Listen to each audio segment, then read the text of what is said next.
ముఖ్యమంత్రి గారు హామీలు ఇస్తూ ఓట్ల కోసం అనేక చిల్లర రాజకీయాలు పాల్పడుతూ ఉన్నాడు. ఓకే సార్, ఇప్పుడు కేంద్ర ప్రభుత్వం అందించే పథకాల గురించి వాటిని జనాలకు మీరు ఏ విధంగా తీసుకెళ్తున్నారు, జనాల్లోకి, ప్రజల్లోకి? చూడండి,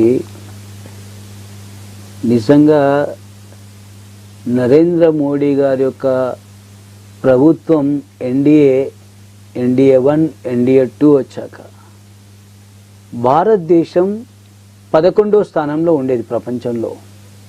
అలాంటి 11వ స్థానం నుండి 5వ స్థానానికి తీసుకొచ్చినటువంటి, అభివృద్ధి చెందుతున్నటువంటి దేశంగా తీసుకొచ్చిన ఘనత మా ప్రధానమంత్రి గారికి, భారతీయ జనతా పార్టీకి దక్కింది. అలాంటిది కేవలం దేశ ఆర్థిక వ్యవస్థను పెంచుకోవడమే కాదు, భారతదేశం యొక్క పేరు ప్రఖ్యాతుల్ని ప్రపంచవ్యాప్తంగా, ప్రపంచ చిత్రపటాల్లో ముందు వరుసలో నిలబెట్టినటువంటి నాయకుడిగా నరేంద్ర మోడీ గారు నిలబడ్డారు. మోడీ గారు ఈనాడైతే కరోనా మహమ్మారి విజృంభించినప్పుడు నరేంద్ర మోడీ గారు హైదరాబాద్ వచ్చి మన యొక్క ఇక్కడున్న భారత్ బయోటెక్ ఇతర సంస్థల్లో వారు శాస్త్రవేత్తలను ఉత్సాహపరుస్తూ మద్దతు ఇచ్చి, నేనున్నాను మీరు చేయండి అని చెప్పి ధైర్యాన్ని ఇచ్చి కరోనా మహమ్మారి యొక్క వ్యాక్సిన్ను తయారు చేయించి దేశ ప్రజల యొక్క 140 కోట్ల మంది ప్రజలకు కులం లేకుండా, మతం లేకుండా, రాజకీయాల పార్టీలు లేకుండా అందరికీ కూడా కరోనా వ్యాక్సిన్ను అందించినటువంటి ఒక యుగ పురుషుడిలాగా నరేంద్ర మోడీ గారు ప్రజల ముందు నిలబడ్డారు. అదే కాదు, పేద ప్రజలు కరోనా వల్ల చిన్న చిన్న పరిశ్రమలు దెబ్బతింటే వారికి ఆర్థిక సాయం చేయడం, అదే కాదు పేద ప్రజలకు ఆకలితో అలమటించిపోతూ ఉంటే చలించిన మన ప్రధానమంత్రి పేద ప్రజలందరికీ కూడా ఉచితంగా ప్రతి వ్యక్తికి 6 కిలోల బియ్యాన్ని నెలకిస్తూ 3 ఏళ్లుగా ఇస్తా ఉన్నాడు. మొన్ననే ప్రకటించాడు, మరో 5 ఏళ్ళు కూడా ఇస్తానని చెప్పి మన ప్రధానమంత్రి నరేంద్ర మోడీ గారు ప్రజలకు హామీ ఇచ్చి కొనసాగిస్తూ ఉన్నారు. ఇదే కాదు, ఏ అయితే పేద ప్రజలు కూలీనాలు చేసుకునే చిన్న చిన్న కుటుంబాలు ఏవైతున్నాయో, అసలు బ్యాంకులు అంటే ఇది ఒక ధనికులకు, ఒక వ్యాపారస్తులకు, ఒక పెద్ద పెద్ద కుబేరులకి బ్యాంకులో డబ్బు దాచుకునే అవకాశం ఉంటుందేమో, మా పేదవాళ్ళకు మెట్లెక్కి అర్హత కూడా ఉండదేమనే సందర్భాల్లో ప్రధానమంత్రి జన్ధన్ అకౌంట్ అని చెప్పి ఓ జీరో అకౌంట్తో, జీరో అమౌంట్తోని ఖాతాలు తెరిపించి నరేంద్ర మోడీ గారు 50 కోట్ల మంది పేద ప్రజల యొక్క ఖాతాలు తెరిపించి బ్యాంకులు అంటే ఈ విధంగా ఉంటాయని చెప్పి ప్రజలకు ఒక దిక్సూచిగా ఈ సేవింగ్స్ అకౌంట్స్ను ముందుకు తీసుకుపోయి ఆ సేవింగ్స్ ద్వారా ఏదైతే వాళ్ళ యొక్క ప్రాణాలకు రక్షణగా, ఏదైతే ప్రమాదవశాత్తు ఏమైనా యాక్సిడెంట్ జరిగితే ప్రధానమంత్రి సురక్ష బీమా యోజన ద్వారా కాలు చేతులు కోల్పోయిన వారికి కావచ్చు, ప్రాణాలు కోల్పోయిన వారికి కావచ్చు, ఒక జీవిత భద్రతను కూడా నిర్మాణం చేసినటువంటి నాయకుడుగా నరేంద్ర మోడీ గెలవడ్డారు. అదే కాదు, ఈ దేశ ప్రజల కోసం, ఈ దేశంలో 75 సంవత్సరాలు అవుతోంది మనకు స్వాతంత్రం సిద్ధించి.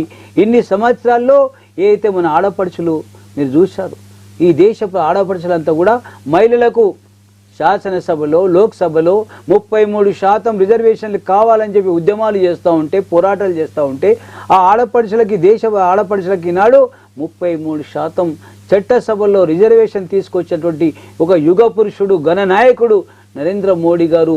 ఆడపడుచులంతా కూడా మోడీ గారిని స్వాగతిస్తూ ఉన్నారు, మోడీ గారికి మద్దతు ఇస్తూ ఉన్నారు. ఈ విషయాలు తెలియజెప్తా ఉన్నాం. అదే కాదు, ముద్రా లోన్లు ఆడపడుచులు ఈనాడు ఇళ్లలో కూర్చొని చిన్న చిన్న కుటీర పరిశ్రమలు నడుపుకుంటూ ఉంటే వారికి ముద్రా రుణాలు ఇప్పించి, వడ్డీ లేని రుణాలు ఇప్పిస్తూ వాళ్ళని ఆర్థికంగా స్వావలంబనతో ముందుకు ఎదిగే విధంగా ప్రోత్సహిస్తూ ఉన్నారు. అదే కాకుండా నడి బజార్లో ఈనాడు పేద ప్రజలు, ఈనాడు స్ట్రీట్ వెండర్స్గా, ఈనాడు బజార్లో వస్తువులు అమ్ముకునేటువంటి కూరగాయలు కావచ్చు, ఇతరత్ర కావచ్చు, అడుకునేటువంటి పేదలకు ఈయన నరేంద్ర మోడీ గారు ఈ యొక్క ముద్రా రుణాల ద్వారా వారు స్ట్రీట్ వెండర్స్ కూడా రుణాలు ఇస్తూ ఆదుకొని ప్రోత్సహించినటువంటి చరిత్ర. కుల సంఘాలకు కూడా వారు అనేక విధాలుగా చేపలు పట్టే వారికి, చేతి వృత్తుల వారిని ముందుకు తీసుకుపోవడానికి ఎన్నో విధాలుగా మాకు ఈనాడు ప్రధానమంత్రి మోడీ గారు ప్రజలకు ఈ ఆర్థికంగా ముందుకు తీసుకొచ్చారని చెప్పి మేము ప్రజలకు మనవి చేస్తూ ఉన్నాం. అదే కాకుండా అయితే ఈనాడు ప్రధానమంత్రి గారు దేశంలో 31 రూపాయికి ఈ యొక్క రేషన్ బియ్యాన్ని 31 రూపీస్ కొనుగోలు చేసి 29 రూపాయలు సబ్సిడీ ఇచ్చి 2 రూపాయలకు మేము రేవంత్ రెడ్డి ముఖ్యమంత్రి గారికి ఇస్తూ ఉన్నాం. ముఖ్యమంత్రి రేవంత్ రెడ్డి గారు ఏం చేస్తూ ఉన్నారు, 1 రూపాయి తగ్గించి 1 కిలో బియ్యం నేను ఇస్తున్నాను తప్పుడు ప్రచారం చేసుకుంటా ఉన్నాను. కానీ 29 రూపాయలు సబ్సిడీ ఇచ్చిన నరేంద్ర మోడీ బీజేపీ గొప్పదా, 1 రూపాయి తగ్గించి నేను ఇస్తున్నాను చెప్పుకునే తప్పుడు మాటలు చెప్పుకునే ఈయన కాంగ్రెస్ ప్రభుత్వం గొప్పదా? ప్రజలు ఆలోచించాలని. అసలు ఈ దేశంలో ఆడపడుచులు, ఈ దేశంలో అనేక గ్రామాల ప్రాంతంలో బహిర్భూమికి వెళ్ళి బజార్లోకి వెళ్తూ ఉంటే చలించిన మన ప్రధాని నరేంద్ర మోడీ గారు 11 కోట్ల టాయిలెట్స్ని కట్టించి ఈనాడు ఆడపడుచుల యొక్క ఆత్మ గౌరవాన్ని కాపాడినటువంటి నాయకుడు నరేంద్ర మోడీ గారు అని చెప్పి ఈ విధంగా అనేక పథకాలని నరేంద్ర మోడీ గారు చేసిన సంక్షేమ పథకాలను ఈనాడు మేము ప్రజల ముందు పెడతా ఉన్నాం. ఇది ప్రజల ముందు ఇదే కాదు, భవిష్యత్తులో కూడా ఈనాడు కామన్ సివిల్ కోడ్ వస్తుంది. ఈ దేశంలో ఉన్న ముస్లింలు, హిందువులు, క్రైస్తవులు ఎవరైనా అందరూ సమానులే. ఈ చట్టం అనేది అందరికి సమానమే. ఒకే దేశం, ఒకే ప్రజ, ఒకే చట్టం. రేపు మూడవసారి హ్యాట్రిక్ సాధించిన ప్రధానమంత్రి గారు వచ్చినటువంటి 100 రోజుల్లో ఈ చట్టాన్ని అమలు చేయబోతా ఉన్నాడు ప్రజలకు చెప్తా ఉన్నాను. ఇదే కాదు, ఏ అయితే మన అనేక ఇతర చాలా కార్యక్రమాలు రైతన్నలకు సంవత్సరానికి 6,000 రూపాయల కిసాన్ సమ్మాన్ అనే కార్యక్రమాన్ని 5 ఎకరాల లోపలున్న రైతన్నలకే, ఒక అర ఎకరం ఉన్నటువంటి రైతు మొదలుకొని 50 ఎకరాలు ఉన్నా కానీ ఒక స్లాబ్ సిస్టంలో 6,000 మాత్రమే సంవత్సరం రైతన్నలకు ఇస్తూ రైతులను ఆదుకునే, దేశవ్యాప్తంగా ఆదుకునే ప్రభుత్వం ఏంటంటే భారతీయ జనతా పార్టీ నరేంద్ర మోడీ ప్రభుత్వం. అంతేందుకండి, మన తెలంగాణ రైతన్నలకు ఎరువుల కొరత ఉంటే చెప్పులు పెట్టుకొని, విస్తరాకులు పెట్టుకొని, ఇంకో రాళ్ళు పెట్టుకొని లైన్లో పెట్టేటువంటి పోరాటాలు చేస్తే పోలీస్ కాల్పుల వరకు ఎరువుల కోసం గొడవలు జరిగినాయి ఈ ప్రాంతంలో. అలాంటిది రామగుండంలో మూతపడ్డటువంటి మన యొక్క రసాయన ఎరువుల ఫ్యాక్టరీని మోడీ గారు 5,000 రూపాయల చిలుకు ఖర్చు పెట్టి దాన్ని పునఃప్రారంభం చేసి రైతన్నలకు ఒక వెసులుబాటు ఇచ్చిన నాయకుడు నరేంద్ర మోడీ గారు. ఈనాడు రైతులు పొందుతున్న యూరియా కావచ్చు, గ్రోమర్ కావచ్చు, కొరమండ ఇది కావచ్చు, ఈ ఎరువులు సుమారుగా ఒక్కొక్క రైతుకు 2,000 రూపాయల సబ్సిడీ ఇచ్చి ఈయన రైతన్నలకు ఈ యొక్క ఎరువుల్ని పంచిపెట్టేటువంటి నాయకుడిగా నరేంద్ర మోడీ బీజేపీ ప్రభుత్వం ప్రజలకు నిలబడ్డదని చెప్పి ఈ విషయాలను కూడా అన్ని వర్గాలకు ప్రచారం చేస్తూ ఉన్నామని.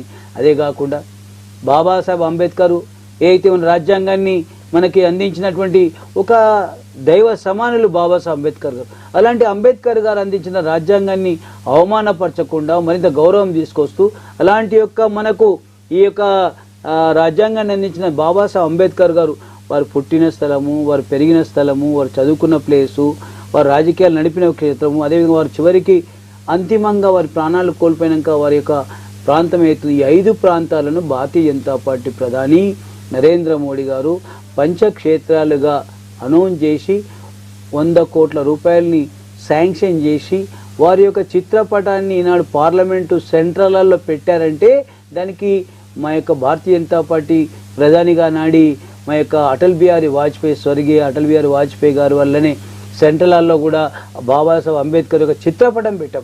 ఇది మాకు పేద ప్రజల మీద, గిరిజనుల మీద, హరిజనుల మీద, బడుగు బలైనలు ఉన్నటువంటి ప్రేమ, గౌరవం ఇదని చెప్పి ఈ సందర్భంగా మేము తెలియజేస్తాం.